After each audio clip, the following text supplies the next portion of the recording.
Bangladesh cricket দলের coach হলেন সাবেক একজন ফুটবলার। অবাক হচ্ছেন? অবাক হবার মতোই ব্যাপার। নতুন শিক্ষা উপদেষ্টা হয়েছেন সিআর আবরার স্যার। আন্তর্জাতিক সম্পর্ক নিয়ে পড়া একজন মানুষ। তার থেকে বড় কথা, তিনি শরণার্থী এবং অভিবাসন বিশেষজ্ঞ। শিক্ষাবিদ কোথায়? শিক্ষা বিশেষজ্ঞ কোথায়? নাকি ওনাদের নাম জানেন না ইউনূস স্যার?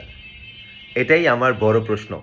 এখন তো কোনো নির্বাচন নেই। নির্বাচনের মাধ্যমে কোনো মন্ত্রী-টন্ত্রীও নেই যে এই মন্ত্রীর পোস্ট একজন ইলেক্টেড কাউকে দিবেন। তাহলে কেন আপনি একজন শিক্ষাবিদ সেই লাইনে দক্ষ এলিজিবল মানুষকে দিচ্ছেন না? মনজুর স্যারের নাম আপনারা কজন জানেন? নিউ ইয়র্কের এডুকেশন ডিরেক্টর ছিলেন, ইউনিসেফের কান্ট্রি ডিরেক্টর ছিলেন, এডুকেশনে ভুরি ভুরি কাজ করেছেন, অ্যাডমিনিস্ট্রেটিভ স্কিলও আছে। সিদ্দিকুর রহমান স্যারের নাম কজন জানেন? কেন এই বৈষম্য? সলিমুল্লাহ স্যারকেই তো দিতে পারতেন। কেন আবরার স্যার ভারতীয় মিডিয়া আগ্রাসন নিয়ে কথা বলেছেন, গুমখুন নিয়ে কথা বলেছেন এজন্য? আর কেউ করেননি? সলিমুল্লাহ খান করেননি? ওনারা করেননি? কেন? এই তো অভিশাপ নেমে আসবে এভাবে দেশে।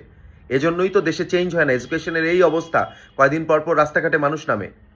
আমরা এই দিনটা তো চাইনি। আবরার স্যার খুবই যোগ্য মানুষ। উনাকে শ্রম উপদেষ্টা, পররাষ্ট্র উপদেষ্টা এবং আরও দারুণ দারুণ জায়গায় দেওয়া যেত এর আগেও। সেটা করেননি আপনারা। এটাই বাস্তব। এটাই বাংলাদেশে হয়। এজন্য এই অবস্থা আমাদের।